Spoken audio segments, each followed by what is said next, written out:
اللہ تبارک و تعالیٰ کا فضل و احسان کہ اس نے ہمیں اور آپ کو اس مبارک بارگاہ میں اور اس بابرکت و بارونق و بامقصد اجلاس میں حاضر ہونے کی توفیق عنایت فرمائے۔ اسٹیج پر جلوہ افروز مخدوم گرامی حضرت خواجہ فرید نظامی صاحب سید بخاری، سجادہ نشین آستانِ عالیہ نظامیہ محبوب الہی مدد اللہ العالی، اور تمام علماء کرام، حفاظ اعظام، تمام سامعین،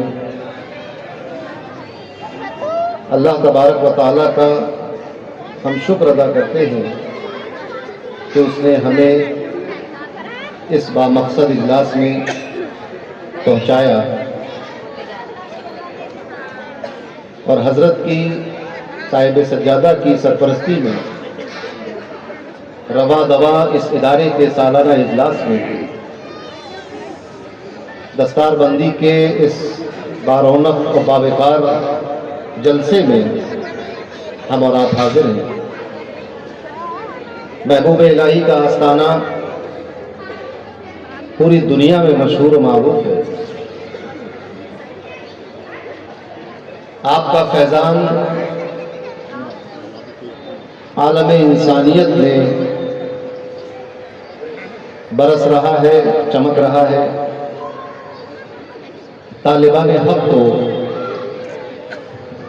سیراب کرتا ہوا، تشنگان علم کو سیراب کرتا ہوا، محبوب الہی کے اس فیضان کے بحر بے قراں سے آج ہم نے چند طلبہ کو سیراب اور فیضیاب ہوتے ہوئے اپنی آنکھوں سے دیکھا۔ کہ محبوب الہی قدس سرہ العزیز کے نام نامی اسم گرامی سے منسوب ادارہ، اللہ تبارک و تعالیٰ اس کو سلامت رکھے۔ آمین۔ اس ادارے کے ذمہ داران کو، بالخصوص صاحب سجادہ کو جو اس کی سرپرستی فرما رہے ہیں، مولانا جنید قادری صاحب جو اس کی ذمہ داری اپنے کاندھوں پر اٹھائے ہوئے ہیں، اور آپ تمام حضرات جو دام درم قدم سخن اس کے معاون و مددگار ہیں، اللہ تبارک و تعالیٰ سب کو خیر و برکت عطا فرمائے، آمین، اجر عظیم عطا فرمائے، آمین، سب کی حفاظت فرمائے، آمین۔ میں تو اس لائق نہیں تھا کہ اس عظیم شان اجلاس میں اور اتنی بڑی بارگاہ میں کچھ لفظ کشائی کروں۔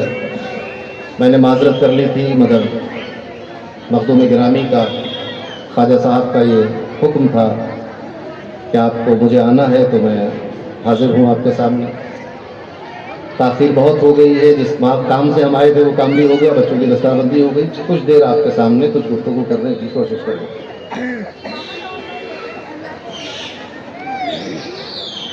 ہم چونکہ اللہ کے ایک مقرب بندے کے آستانے پر حاضر ہیں، اور ظاہر سی بات ہے کہ حضرت دہلی میں کہیں سے تشریف لائے، اور اسی طرح آپ مختلف بستیوں میں، مختلف شہروں میں، مختلف صوبوں میں اولیاء اور صالحین کے آستانے دیکھ رہے ہیں۔ وہ لوگ بھی کہیں نہ کہیں سے تشریف لائے۔ جی ایسا بہت کم ہوا ہے کہ کہیں سے نہیں آئے ہیں، بلکہ یہیں سے، اسی سرزمین سے ہیں۔ محبوب الہی بدایوں سے تشریف لائے، ان کے جد امجد بدایوں بخارا سے تشریف لائے، ان کے جد امجد مدینے سے بخارا آئے،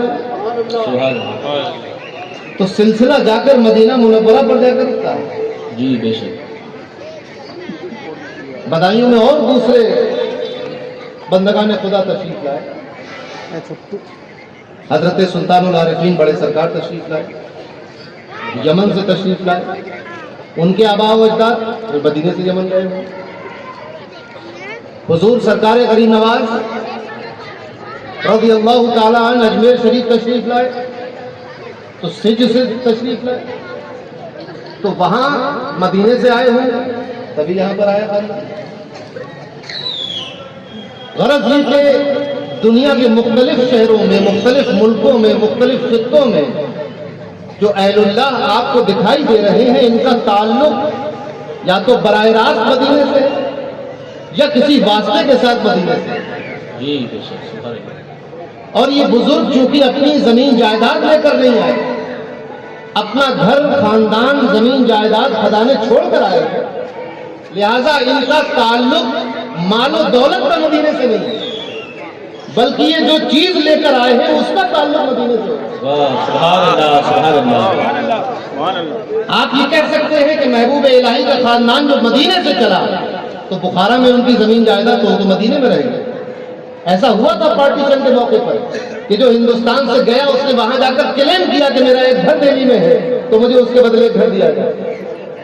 ایسا ہوا. لیکن جب یہ خاصان خدا تشریف لائے تو دہلی آ کر کسی راجہ مہاراجہ سے غریب نواز نے پراپرٹی کلیم نہیں کی. محبوب الہی کے خاندان نے بدایوں آ کر یہ نہیں کہا کہ بخارا میں یہ گھر چھوڑ کے آیا ہوں مجھے گھر دیا جائے. خود محبوب الہی نے دہلی آ کر کسی بادشاہ سے یہ نہیں کہا کہ بدایوں میں گھر چھوڑ کے آیا ہوں دہلی بستی غیاث پور میں گھر دیا جائے. وہی کہا. تو یہ کیا لے کر آئے تھے؟ کیا یہ سب کچھ چھوڑ کر آ گئے تھے یا کچھ اپنے ساتھ لے کر بھی آئے؟ یقین مانو اگر یہ مدینے سے کچھ لے کر نہ آتے تو دہلی میں یہ آستانہ نہ ہوتا،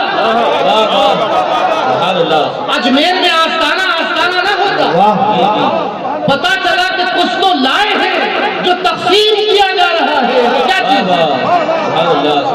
اجمیر میں کیا تقسیم ہوا، پاک پٹن میں کیا تقسیم ہوا، مہرولی میں کیا تقسیم ہوا، اس بستی غیاث پور میں کیا تقسیم ہوا.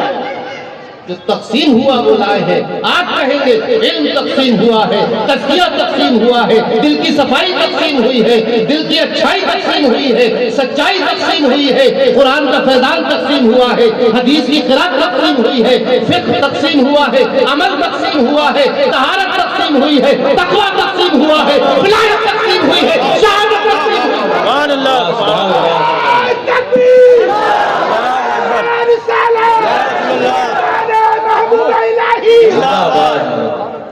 لائے اپنے ساتھ، یہ کہاں سے لائے؟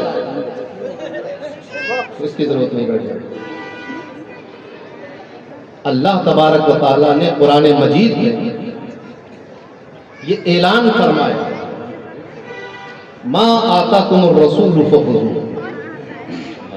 اے لوگوں، جو کچھ اور جتنا کچھ حضور میرا نبی میرا حبیب یعنی محمد مصطفیٰ صلی اللہ علیہ وسلم تمہیں عطا کر دیں تو خذوہ، اتنا لے لو، اس کو لے لو.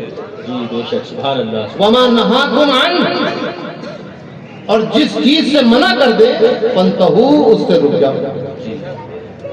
یہ پیغام قرآن نے دیا، ایک خاص تناظر میں دیا تھا. لیکن علوم قرآن اور تفسیر کے جانکار اور محققین یہ بات جانتے ہیں کہ اگر کوئی آیت کریمہ، کوئی حکم کسی خاص سچویشن میں نازل ہو رہا ہو تو مطلقاً اس کو اس سچویشن کے ساتھ مقید نہیں کیا جائے. مثلاً بتاتا چلوں کہ جب حضرت عائشہ پر تہمت لگائی گئی تو حکم آیا کہ 80 کوڑے لگائے جائیں گے، مگر یہ حکم اس سچویشن کے ساتھ خاص نہیں. آج کوئی یہ نہیں کہہ سکتا کہ یہ تو اس کے لیے تھا، ان پر جو الزام لگائے گا اس کے 80 کوڑے لگیں گے. نہیں، بلکہ مسئلہ یہ نکلا کہ اب کسی پر بھی جھوٹا اتہام لگایا جائے گا جس کی گواہی نہ دی جا سکے، 80 کوڑے لگائے جائیں گے. صبح قیامت شان نزول کی وجہ سے حکم منحصر ہو جائے، گر جائے، ہر جگہ ایسا نہیں ہوتا. بعض سچویشن ہوتی ہے، کچھ چیزیں ہوتی ہیں جو وہی خاص ہوتا ہے. جیسے حضور نے فرمایا مولا علی مشکل کشا کرم اللہ وجہ الکریم سے کہ فاطمہ کی زندگی میں تم دوسری شادی نہیں کر سکتے. یہ حکم انہی کے ساتھ خاص تھا، کسی دوسرے تک آیا نہیں. تو اب رسول اللہ نے فرمایا جو رسول دے اس کو لے لو اور جس سے منع کر دیں اس سے رک جاؤ. تو اب سوال یہ ہے کہ ہم بزرگان دین کے چاہنے والے، ماننے والے ہیں، محبوب الہی کے، سلطان جی کے ماننے والے ہیں، شیخ المشائخ کے ماننے والے ہیں، نظام الدین اولیاء کے ماننے والے ہیں رحمہ اللہ، یہ کیا لے کر آئے اور کیا ہمیں دیا؟ غور کرنے کا مقام یہ ہے. بہت کوئی فلسفیانہ گفتگو نہیں کروں گا، سمجھانا یہ چاہتا ہوں کہ کیا محبوب الہی نے براہ راست بظاہر نبی کریم صلی اللہ علیہ وسلم سے کچھ لیا؟ جو قرآن کا یہ حکم پورا ہو جائے، ما آتاکم الرسول فخذوہ، آج آپ یہ کہہ سکتے ہیں کہ میں کیسے لے لوں رسول کو؟ مجھے تو دکھائی نہیں پڑتے، میں تو مدینے جاتا ہوں وہاں بھی دکھائی نہیں پڑتے، مجھے تو ہرا گنبد دکھائی پڑتا ہے، سنہری جالی دکھائی پڑتی ہے، مجھے رسول تو وہ کیا عطا کرے تو میں لے لوں؟ کیونکہ میں تو اس زمانے میں نہیں تھا جب بظاہر حضور کسی کو کچھ تقسیم کر رہے تھے، کچھ ارشاد فرما رہے تھے. علماء آپ کی دستگیری کریں گے، وہ یہ کہیں گے کہ تم اگر اس حضور کو نہیں دیکھ سکتے، اس زمانے میں نہیں تھے، تو جو اس زمانے میں تھا اس سے بات کرو. آپ کہیں گے کہ جو اس زمانے میں تھا میں اس کے زمانے میں بھی نہیں تھا، تو کہا جائے گا کہ جو اس کے زمانے میں تھا اس سے بات کرو. یعنی جس نے متصل سلسلہ پا لیا ہے آپ اس سے بات کریں.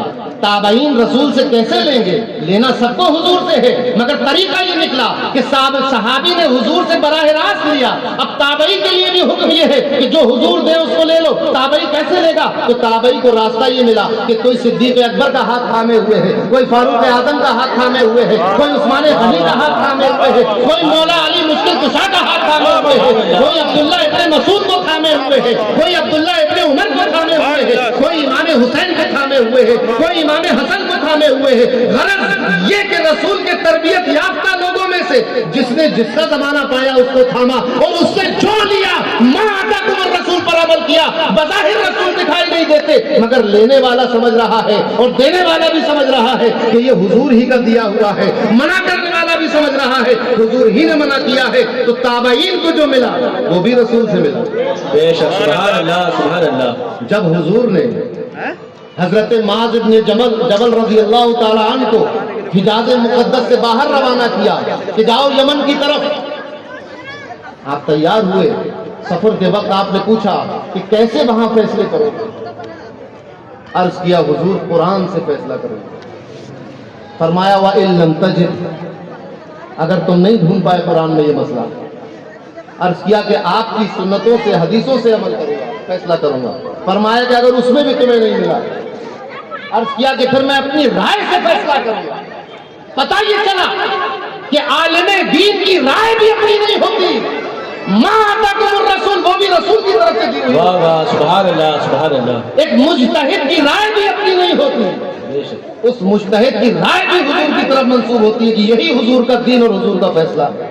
بے شک، سبحان اللہ. آج جس آستانے پہ ہم حاضر ہیں، ان کی ولایت تو ایک طرف رہی، ان کی علم کی شان یہ ہے کہ بڑے بڑوں نے کہا کہ یہ علم کے اس مقام پر ہے جس مقام پر مجتہدین ہوا کرتے ہیں.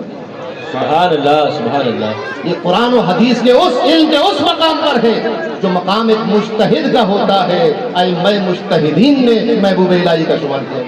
بے شک، سبحان اللہ سبحان اللہ.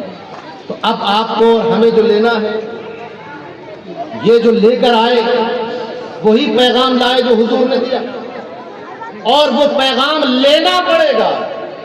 جو دے اس سے انکار نہیں کیا جا سکتا. مثلا اللہ نے قرآن میں یہ اعلان کیا کہ جب کوئی مر جائے مسلمان تو اس کی جائیداد اور اس کے مال اور متاع جو ہے وہ اس کے وارثین میں تقسیم ہو، اور کس وارث کو کتنا ملے گا یہ قرآن نے طے کر دیا. تو اب حضور نے بتایا کہ کس کو کتنا ملے گا. اب کوئی مسلمان یہ نہیں کہہ سکتا کہ مجھے قرضہ نہیں چاہیے. آپ نہیں کہہ سکتے. لوگ کہہ دیتے ہیں کہ نہیں میں نہیں لوں گا، آپ میرے بھائی کو دے دیں، یہ میری بہن کو دے دیں. ایسا حالانکہ مسلمانوں میں کم ہوتا ہے کہ بہنوں کو حصہ ملے. میں ایک سمجھانے کے لیے آپ کو کہہ رہا ہوں، یہ لعنت سے بچیے. بہن کا بھی باپ کی پراپرٹی میں اتنا ہی حصہ ہے جتنا قرآن نے طے کر دیا ہے. جی. مگر لوگ کہتے ہیں کہ فلاں کو دے دیجئے، فلاں بھائی کو دے دیجئے، بڑے بھائی کو دے دیجئے. نہیں، آپ کو لینا ہوگا. لینے کے بعد، قبول کرنے کے بعد اب آپ جس کو چاہیں تو فتن دے سکتے. جی جی بے شک. اب بھائی کو دے دیں، اماں کو دے دیں، اس مدرسے میں دے جائے آ کے جس کے یہ بچے بیٹھے ہوئے ہیں. جہاں چاہے تھے آپ کی مرضی، ہر جائز حلال کام میں خرچ کر سکتے، لیکن لینا پڑے گا، منع نہیں کر سکتے آپ، کیونکہ فیصلہ ہو چکا کہ جو دیا جائے وہ لینا ہوگا۔ آپ ذرا سوچیے محبوب الہی سے ہم نے کیا لیا، وہ کیا لے کر آئے تھے، یہ اولیاء اور صالحین کیا لے کر آئے ہیں۔ سلسلہ تو میں نے آپ کو بتایا کہ ان سے لے کر رسول اللہ تک متصل ہے، اور وہاں سے یہ چلا آ رہا ہے سلسلہ بسلسلہ۔ اب محدثین کی زبان میں اس کو روات کا سلسلہ کہتے ہیں، سند کا سلسلہ کہتے ہیں، صوفیہ کی زبان میں طریقت کا سلسلہ کہا جاتا ہے، مگر بات یہی ہے جب محدث حضور کے الفاظ نقل کرتا ہے تو سلسلہ بتاتا ہے، اور جب صوفی حضور کا تزکیہ نقل کرتا ہے تو سلسلہ بتاتا ہے۔ سبحان اللہ سبحان اللہ۔ اگر کوئی محدث ہی کہے گا انما الاعمال بالنیات تو سلسلہ بتائے گا، اور اگر صوفی یہ کہے گا کہ یہ امامہ حضور کی سنت ہے تو سلسلہ بتائے گا کہ مجھے میرے شیخ نے دیا، اس کو اس کے شیخ نے دیا، یہاں تک کہ یہ سلسلہ رسول اللہ صلی اللہ علیہ وسلم تک پہنچا۔ سبحان اللہ سبحان اللہ۔ سلسلہ ہے متصل۔ تو کیا دیا؟ زمین جائیداد تو چھوڑ کر آئے تھے تو وہ آپ کہہ نہیں سکتے کہ زمین بڑھ گئی۔ کیا دیا؟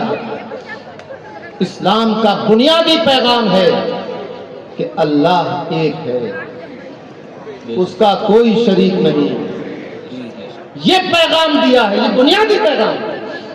اگر یہ پیغام علماء اہل سنت اور صوفیہ کے زندگی سے نکال دے تو صوفی صوفی نہیں رہتا، عالم عالم نہیں رہتا، ولی ولی نہ رہے، شہید شہید نہ رہے، اگر یہ پیغام نکال دیا جائے۔ اور مزے کی بات بتاؤں، انبیاء تو چونکہ معصوم ہے، معصوم، خطا کا امکان نہیں، لیکن سمجھانے کے لیے اگر سمجھانے کے لیے کہ اگر آپ کسی پر نبی کا اعتقاد رکھتے ہیں کہ فلاں نبی ہے لیکن کلمہ توحید کی تبلیغ نہیں کرتا تو وہ نبی نہیں، وہ رسول نہیں ہو سکتا، کیونکہ رسولوں کا، نبیوں کا کام ہی یہ ہے کہ دنیا میں آ کر یہ بتائیں کہ دنیا بنانے والا ایک ہے اور وہ ایک ہے اور اسی نے سب کو بنایا۔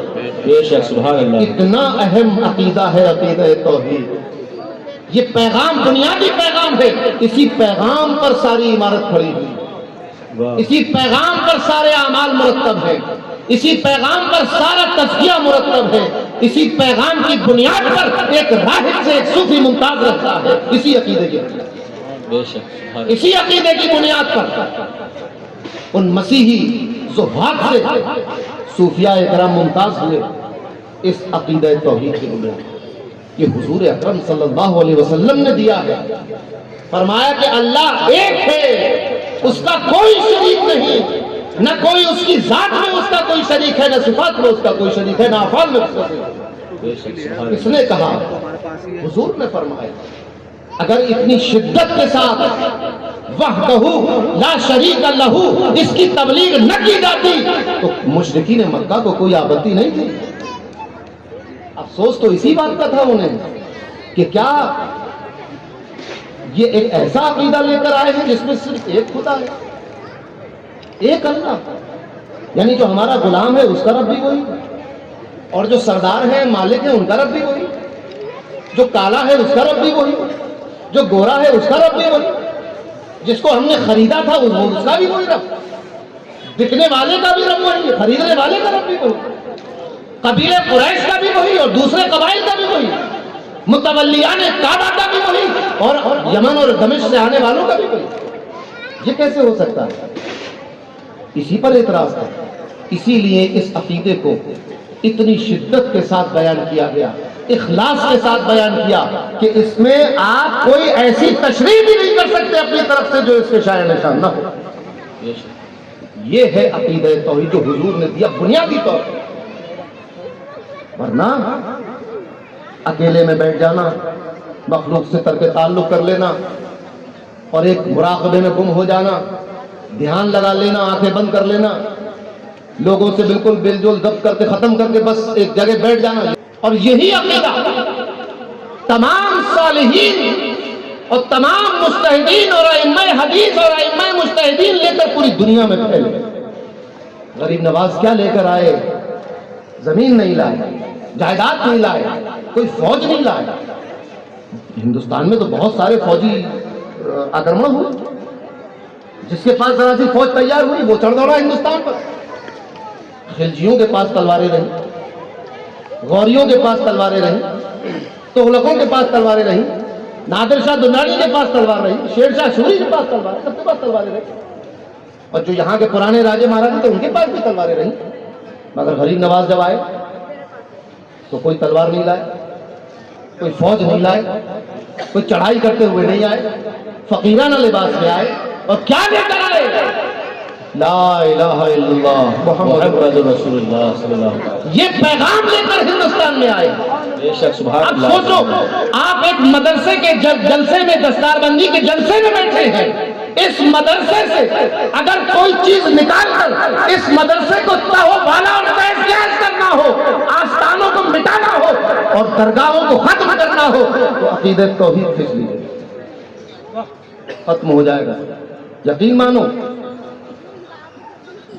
مسجد حرام سے اگر عقیدت توحید نکال لو تو کفار مشرکین مکہ کا وہ کعبہ بچے گا جس میں 360 فٹ.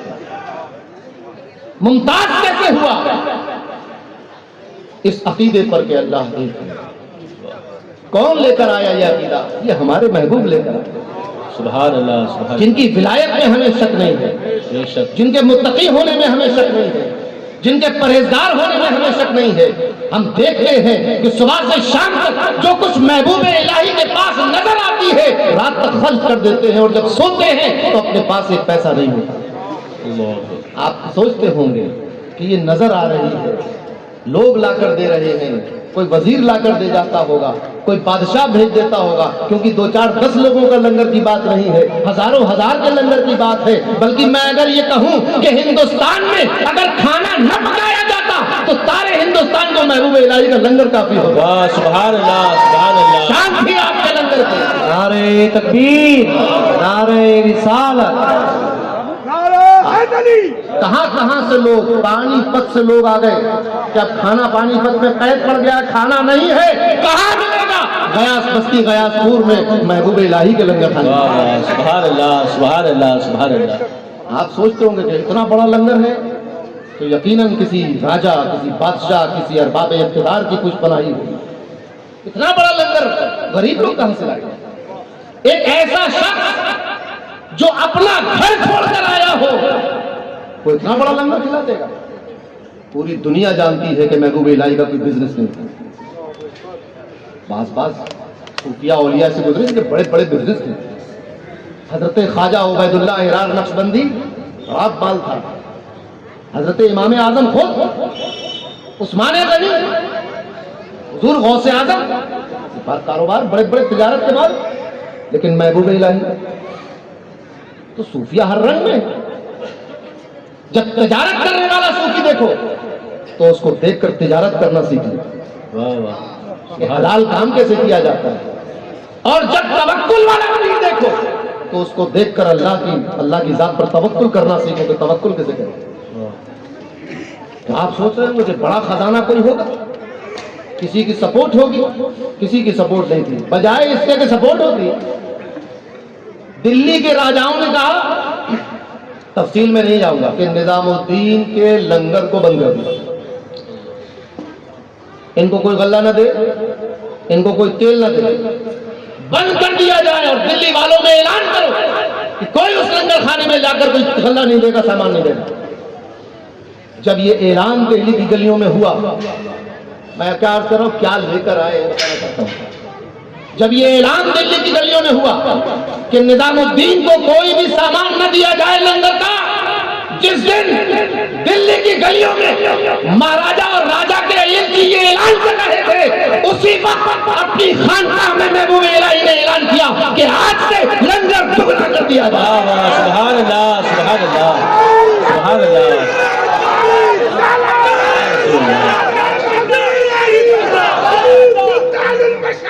زندہ باد زندہ باد.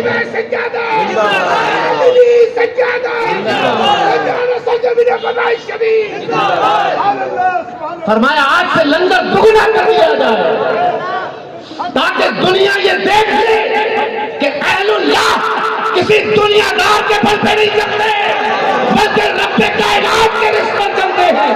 اور اللہ نے اپنی صفت کا ایسا جلوہ عطا کیا محبوب الہی کو کہ اس کو رزاق تسلیم کرنا ہو تو محبوب الہی کے لنگر خانے میں دسترخوان کو آ کر دیکھو تو سمجھو گے کہ وہ کیسا رزاق ہے.